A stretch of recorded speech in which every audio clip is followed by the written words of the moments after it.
রুটি আমরা কম বেশি প্রত্যেকে বানিয়ে খেয়ে থাকি, তবে সিজনের পাকা তাল দিয়ে নরম তুলতুলে ফুলকো ফুলকো সুজি রুটিটা বানিয়ে দেখুন।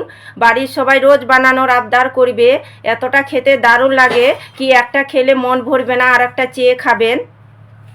নমস্কার বন্ধুরা, প্রতিমা কিচেন ভিলেজ ফুডের নতুন ভিডিওতে সকলকে স্বাগত জানিয়ে আজকে রেসিপিটা শুরু করছি। আর আজকে আমি আপনাদের সঙ্গে শেয়ার করব পাকা তাল দিয়ে নরম তুলতুলে সুজি রুটি। রুটি আমরা কম বেশি প্রত্যেকে বানিয়ে খেয়ে থাকি, তবে এইভাবে করে বানিয়ে দেখুন, খেতেও দারুণ লাগে আর বানানো ভীষণই সহজ। তো চলুন সহজভাবে বানিয়ে দেখাবো। তো কিভাবে বানাচ্ছি বন্ধুরা, স্কিপ না করে পুরো ভিডিওটা দেখবেন। আশা করি আজকে রেসিপি দেখতে আপনাদেরকে ভীষণ ভালো লাগবে। আর যে সকল বন্ধুরা এখন পর্যন্ত চ্যানেলে নতুন হয়ে থাকলে প্লিজ চ্যানেলটিকে সাবস্ক্রাইব করে আমার পাশে থাকবেন। আর যারা ফেসবুক পেজটাকে দেখছেন তারা পেজটাকে ফলো করে আমার পাশে থাকবেন। তাহলে বন্ধুরা রেসিপিটা বানানো শুরু করি। পাকা তালের রুটিটা তৈরি করার জন্য এদিকে উনুন ধরিয়ে কড়াই বসিয়ে দিয়েছি। আর এক বাটি নিয়েছি আমি পাকা তালের কাঠটা আমি আগে থেকে বের করে নিয়েছি, আপনাদেরকে আর দেখালাম না। তো কড়াইয়ের মধ্যে নিয়ে নেব। আপনারা যখন তৈরি করবেন কাপ অথবা বাটি মেপে নেবেন। উপকরণগুলো যদি সঠিক মাপ সহ নেন, তাহলে পারফেক্টভাবে তৈরি হবে ওটা। দেখুন এক বাটি মাপ করে নিয়ে নেব আমি 1.5 বাটি জল।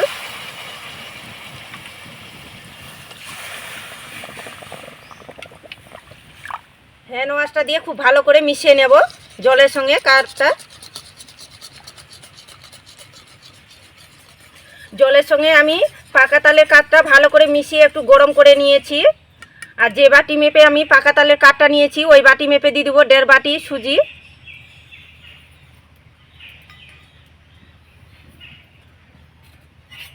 উনুনের আঁচটা হালকা রেখে নাড়াচাড়া করবো এইভাবে করে অনবরত। আর দেখবেন সুজিটা কিন্তু সিদ্ধ হয়ে যাবে আর খুব সুন্দর একটা ডোয়ের পরিণত হয়ে যাবে।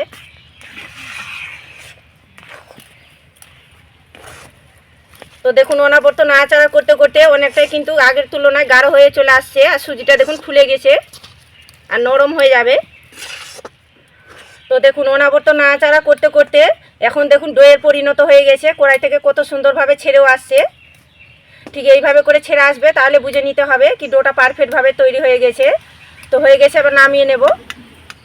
তো ডোটা একটা থালার মধ্যে তুলে নেব। এখন কিন্তু অনেকটাই গরম আছে, তো ঠান্ডা করে নেব। এদিকে সুজির ডোটা ঠান্ডা করে নিয়েছি, এবার হাত দিয়ে মুছে নেব।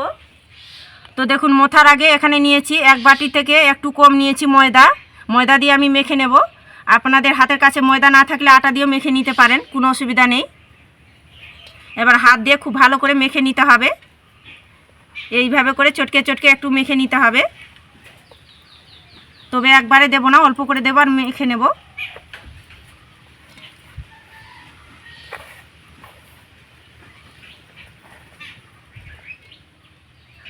এইভাবে করে ঠেসে ঠেসে মেখে নিলে সুজি দিয়ে যে আমি তৈরি করছি রুটিটা, খাওয়ার সময় কিন্তু বোঝানোই যাবে না, কেউ বুঝতেও পারবে না। দেখুন হাত দিয়ে মেখে আমি ডোটা স্মুথ করে নিয়েছি, সফট করে। ঠিক এইভাবে করে মেখে নিতে হবে। এবার আমি ছোট ছোট করে লেচি কেটে নেব।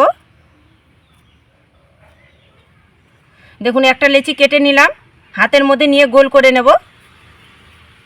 গোল করে চ্যাপটা করে নিয়েছি। এবার বেলনিতে বেলে নেব অল্প ময়দা দিয়ে। সাধারণত যেভাবে করে উটি বেলে সেভাবে কিন্তু বেলে নিতে হবে। জোরে জোরে চাপ দিয়ে বেলতে যাবেন না, যেহেতু সুজি আছে। এইভাবে করে সমান করে কিন্তু বেলে নিতে হবে। আর একদিকে মোটা পাতলা বেলতে গেলে উটিটা আবার ফুলতে চাইবে না। এইভাবে করে সমান করে বেলে নিতে হবে। দেখুন মিডিয়াম সাইজ করে আমি বেলে নিয়েছি। বড় ছোট আপনারা নিজেদের পছন্দ মতো করে বেলে নিতে পারেন। আর দেখুন এইভাবে করে পাতলা করে বেলেছি। আপনারা যদি মোটা খেতে চান তাহলে মোটা করে বেলে নিতে পারেন। রুটিটা ভাজার জন্য এদিকে আমি উনুনের মধ্যে ফ্রাই প্যান বসিয়ে দিয়েছি। এবার রুটিটা ভেজে নেব। ফ্রাই প্যানটা গরম করে নিয়েছি, এবার রুটিটা দিয়ে দেব ফ্রাই প্যানের মধ্যে। হালকা করে সেঁকে নেব। প্রথমে হালকা হয়ে এসেছে, এবার উল্টে পাল্টে দেব। এখানে একটা নেকড়া নিয়েছি, এইভাবে করে চেপে চেপে উটিটাকে সেঁকে নেব। সব দিকে এইভাবে করে চেপে চেপে সেঁক দিতে গেলে খুব সুন্দরভাবে উটিটা ফুলবে।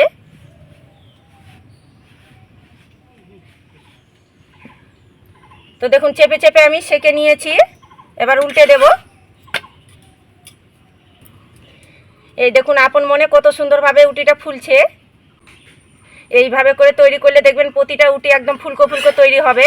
উটিটা হয়ে গেছে, আবার তুলে নেব। কি দারুণ দেখতে লাগছে দেখুন। একটা থালার মধ্যে তুলে নেব। বোঝার সুবিধাতে আর একটা উটি আপনাদেরকে ভেজে দেখাচ্ছি।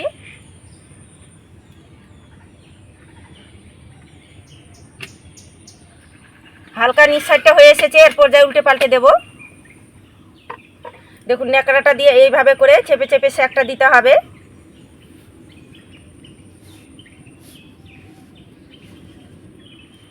তো দেখুন চেপে চেপে আমি সেঁক দিয়ে দিয়েছি।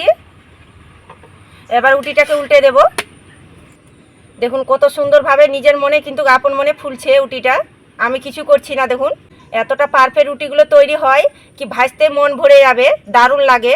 আর প্রতিটা উটি হবে একদম ফুলকো ফুলকো বলের মতো। এই দেখুন কতটা সুন্দরভাবে বলের মতো ফুলকো হয়েছে।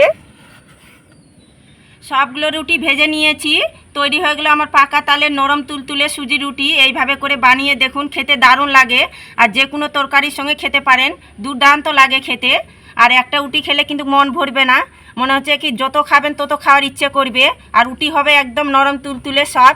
এই যে দেখুন এইভাবে করে দেখুন মুঠো করে নেবেন, মুঠোর মধ্যে চলে আসবে, ছিঁড়েও যাবে না আবার ভেঙেও যাবে না। দেখুন কতটা সফট হয়েছে, তো না বানিয়ে খেলে বিশ্বাসে করতে পারবেন না। আর প্রতিটা রুটি হবে একদম নরম তুলতুলে আর ফুলকো ফুলকো। কতটা ফুলকো হয়েছে দেখুন। তো রুটিটা আমি ছিঁড়েও দেখাচ্ছি। দুদিন পর্যন্ত রেখে দিলেও কিন্তু নরম তুলতুলে সফট থেকে যাবে। আর এতটা রুটিটা নরম তুলতুলে সফট হয় কি দারুণ লাগে খেতে। আর যে কোনো তরকারির সঙ্গে তো কোনো কথাই হবে না, পুরো জমে যাবে।